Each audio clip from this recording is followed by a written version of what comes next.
अ, अब मैं आपके सुझावों या आपके कंफर्मेशंस, आपकी स्वीकृति के लिए इस मंच को खोलता हूं और मैं सुधींद्रा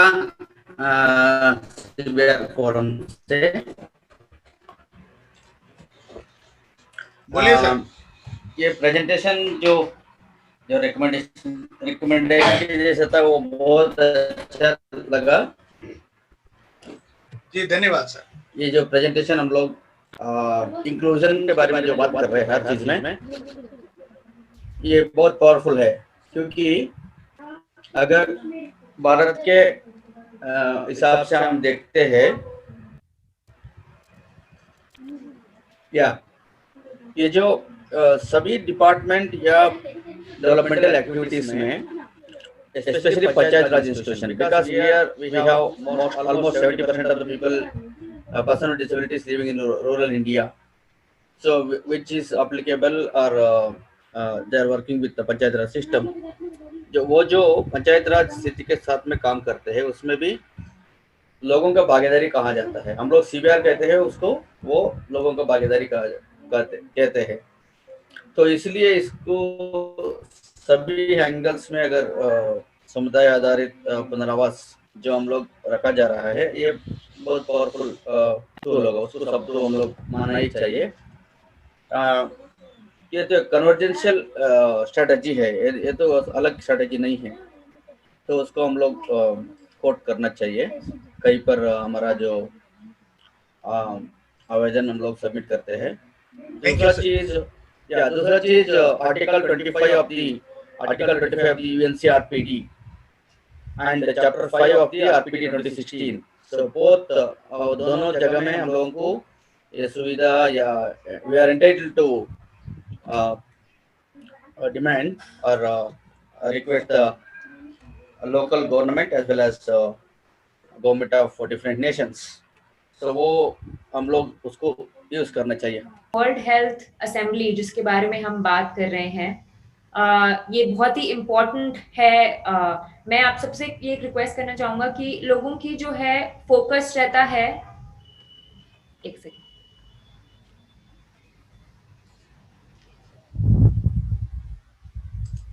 जी, मेरी ये दरखास्त है कि जो हम अभी यहाँ बात कर रहे हैं WHO के बारे में, कि वो जो बधिर जो लोग होते हैं, फॉर एग्जाम्पल वो सिर्फ उनके मेडिकल मॉडल पे ही फोकस करते हैं, कानों के ऊपर, लेकिन जो हमारा ह्यूमन राइट है उसके ऊपर जो है फोकस नहीं किया जाता है कि ह्यूमन राइट है, चाहे वो हियरिंग एड हो, कॉक्लियर इम्प्लांट हो, स्पीच थेरेपी हो, साइन लैंग्वेज हो, और इंटरप्रेटर्स भी, सबटाइटल्स हो, कैप्शनिंग हो, तो उसको बराबरी से देना चाहिए। फॉर एग्जाम्पल जो विजुअली ब्लाइंड डेफ है, फॉर एग्जाम्पल डेफ ब्लाइंड है, उनके क्या जो है चैलेंजेस हैं, उनके क्या सपोर्ट हमें उनको प्रोवाइड करना है, उनके पेरेंट्स के साथ उनका कम्युनिकेशन कैसे रहता है, फैमिली के साथ कम्युनिकेशन कैसे रहता है, कोई भी जो है सपोर्ट सर्विसेज उनको प्रोवाइड नहीं होती, बधिर हो या फिर डेफ ब्लाइंड, जब वो 20-25 साल की उम्र के बाद जाके किसी बधिर से सेम मिलते हैं, तब उनको जो है पता लगता है। अभी जो है व्हाट्सएप वीडियो कॉल वगैरह जो है उसका प्रावधान शुरू हो गया है, पहले नहीं था। तो ये रिकमेंडेशन है कि उनको दिखाया जाए कि मेडिकल मॉडल के अलावा जो है कम्युनिकेशन सबसे इम्पोर्टेंट है, कि कोई भी कम्युनिकेशन मोड जो है उनको चाहिए, जो वो ओरल हो चाहे वो साइन लैंग्वेज बेस्ड हो। मैं एक एग्जांपल देना चाहूंगा आपको। महाराष्ट्र में जो है एक डॉक्टर है जो कि बधिर थे खुद ही, एंड डॉक्टर ने जो है वो देखा कि कम्युनिकेशन, जो उनका बच्चा बधिर था, कि कैसे कम्युनिकेशन करें, हियरिंग एड भी नहीं चल रहा है, कॉक्लियर इम्प्लांट भी नहीं चल रहा है, तो उन्होंने जो पूरी फैमिली ने जो है पॉइजन लेके दे ऑल डाइड। क्यों? क्योंकि they never got to know about sign language, उनको पता ही नहीं लगा कि ऐसा भी कुछ हो सकता है। तो ये जो भी यहाँ पे रिहैबिलिटेशन सर्विसेज हैं उसमें कम्युनिकेशन बहुत इम्पोर्टेंट है। अगर इंटरप्रेटर फॉर एग्जांपल आज नहीं हो तो मेरे को समझ ही नहीं आएगा कि क्या चल रहा है यहाँ पे। तो इंटरप्रेटर का प्रावधान है कि सपोर्ट सर्विसेज हमें एक दूसरे को मिल रही हैं, वैसे ही हमें सबको जो है एक ही वोकल होकर जो है बात करनी होगी। एक सेकेंड, सॉरी, हाँ, February 15 को, 15 फरवरी को इंटरनेशनल डेफ कमिटी एक बैठी थी, जूम मीटिंग उनकी हुई थी, एंड उसमें भी ये डिस्कशन हुआ था कि जितने भी बधिर लोग हैं उनको जो है WHO को फोर्स करना है, उनके ऊपर ये इम्पोर्टेंस उनको साइन लैंग्वेज का बताना ही है। UNCRPD में क्लियरली लिखा है speech is equal to sign. लेकिन जो ये WHO इस चीज को अभी रिकॉग्नाइज नहीं करते हैं, वो स्पीच को ज्यादा देते हैं वो, क्योंकि इसलिए जो है हमें और पर्सन विद डिसेबिलिटी का सपोर्ट चाहिए। मिनिस्ट्री ऑफ हेल्थ में जब भी हम जाएंगे कि हम साइन लैंग्वेज का प्रावधान इसमें जरूर ऐड करें, और इंटरप्रेटर्स का भी और कैप्शनिंग का भी, कि फॉर एग्जाम्पल हॉस्पिटल्स में जाते हैं तो हम कम्युनिकेट कैसे करेंगे, ये कहीं नहीं लिखा है कि साइन लैंग्वेज इज इम्पोर्टेंट। तो यूएस में जो है अभी वो लोग फॉलो करते हैं, कोई कहीं भी हम हॉस्पिटल में जाए वहां पे VRS सर्विस अवेलेबल है, हम चैट करते हैं और एकदम इंटरप्रेटर हमारी स्क्रीन पे आ जाता है और फटाफट पूरी कम्युनिकेशन क्लियर है। वहां पे ये है कि हमारे को यहाँ दर्द है वो दर्द है, लेकिन हमारे खुद के हमें बच्चों को लेके जाना पड़ता है कि वो बच्चे भी बेचारे, उनको समझ नहीं आता कि हमारे पेरेंट्स को इतना we are actually hurting our own children because we have to take them along. So हम कैसे जो है रिहेबिलिटेशन दे सकते हैं, और विजुअली इम्पेयर्ड का हो, डेफ ब्लाइंड का हो, और डिफरेंट डिफरेंट डिसेबिलिटीज का हो, कि जो इक्वली सबको प्रोवाइड हो। एंड होपफुली इसका पॉजिटिव ही होगा। जो भी रिकमेंडेशंस हैं आपने जो दिखाई अभी, मैंने उनको पढ़ा है, एंड उसमें साइन लैंग्वेज का कहीं भी कोई भी मेंशन नहीं है। तो मैं ये चाह रहा था कि प्लीज इसमें इसका अगर मेंशन हो जाए, I will email it to you if you accept it. Thank you so much. And just one more last thing I want to add.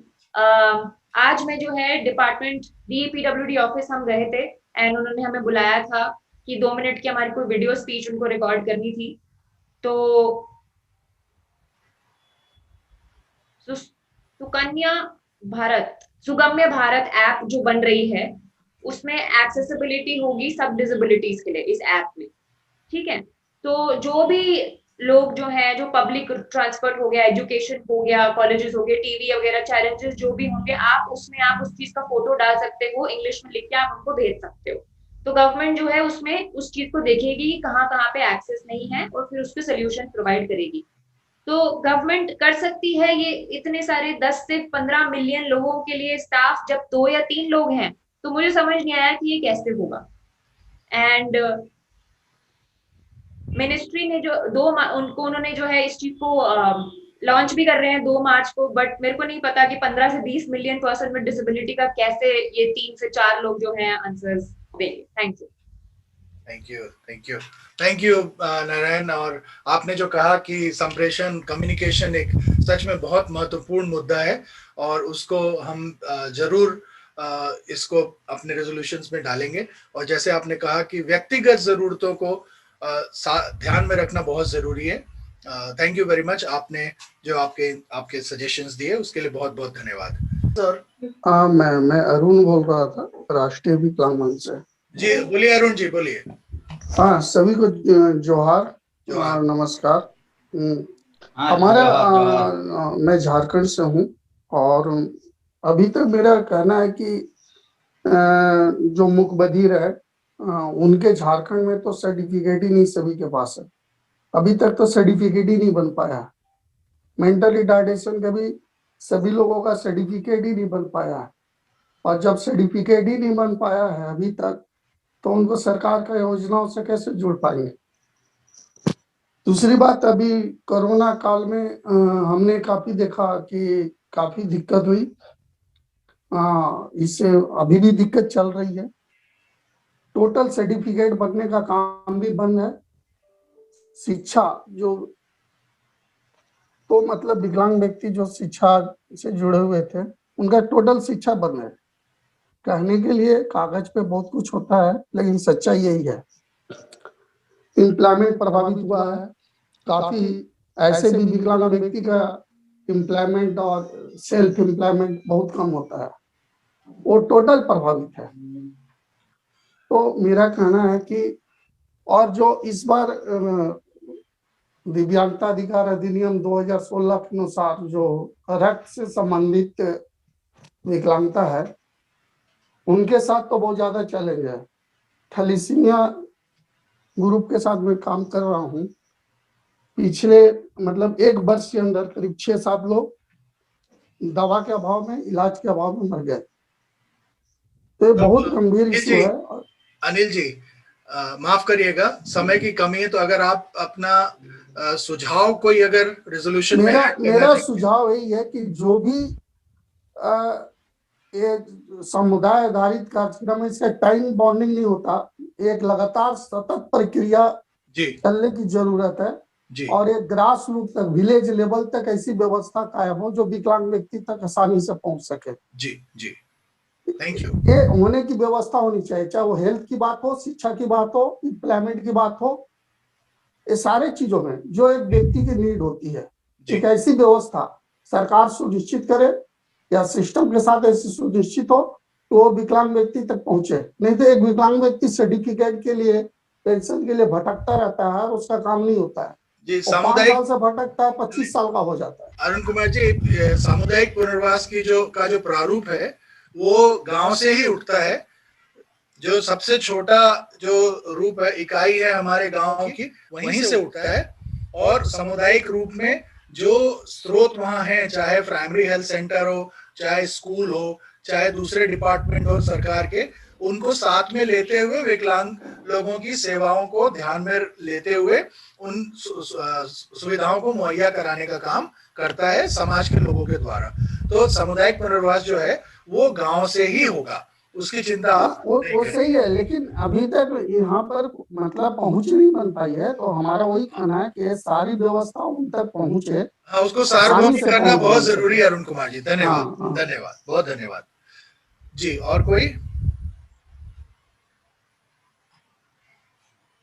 Hello sir, मैं बाल मुकुंद बोल रहा था, पीजीएसएस गोरखपुर जी। बोलिए। आज का जो सेशन चला है वो काफी अच्छा था प्रेजेंटेशन। उसमें मेरा एक सुझाव होगा कि हर जिले में डीडीआरसी बनी हुई है, डिस्ट्रिक्ट रिहेबिलिटेशन सेंटर। तो वो सिर्फ कोई भी district rehabilitation, disability rehabilitation centre जो है कि वो फंक्शन में नहीं है। तो फंक्शन में अगर वो होता तो बहुत सारी सुविधाएं जो है कि दिव्यांग लोगों को मिल सकती थी, लेकिन वो जो है कि वो फंक्शन में नहीं होने के कारण जो है कि ये जो है कि नहीं मिल पा रही। इसलिए उसको फंक्शन में भी लाना कहीं ना कहीं से अगर वो हम लोग प्रयास करें तो मतलब काफी अच्छा होगा। यही मेरा कहना। बहुत सही कहा, इसीलिए हम अखिल जी इसमें दो चीज और ऐड करना चाहता हूँ। मैं बाल मुकुंद के साथ सहमत हूँ। उसमें डीईआईसी भी है आजकल, विकलांग बच्चों के लिए उसमें भी अगर समावेश होते हैं, हम लोग शामिल होते हैं। DEIC, district early intervention centres, RBSK का। सो वहाँ पर भी हम लोगों का हर जिला में होना चाहिए, लेकिन कई जिले में है, कई जिले में, बहुत सारे जिले में नहीं है। जहाँ पर आई वहाँ भी विकलांग लोगों का सुविधा समावेश नहीं हो रहा है। दूसरा चीज, अब अगर आप देखते हैं आरबीटी के हिसाब से भी सेक्शन 37 जो 5% reservation in all poverty alleviations, so this is again linking to the community based intervention only जी। वो दिस जी, वो जो सारे प्रावधान जो हैं सुरेंद्र जी और बाल मुकुंद जी, जो प्रावधान है उनको हम उनका सशक्तिकरण होना चाहिए, सामर्थ्यकरण होना चाहिए, ताकि और ये जो है सामुदायिक पुनर्वास कार्यक्रम जो है ये एक उसका टूल बन सकता है, उसका उपकरण बन सकता है। इसलिए हम कह रहे हैं कि सामुदायिक पुनर्वास कार्यक्रम को कहीं पीछे नहीं छोड़ा जा सकता। और ये इसीलिए आपको जो रिकमेंडेशन आपके सामने रखी, इसीलिए रखी।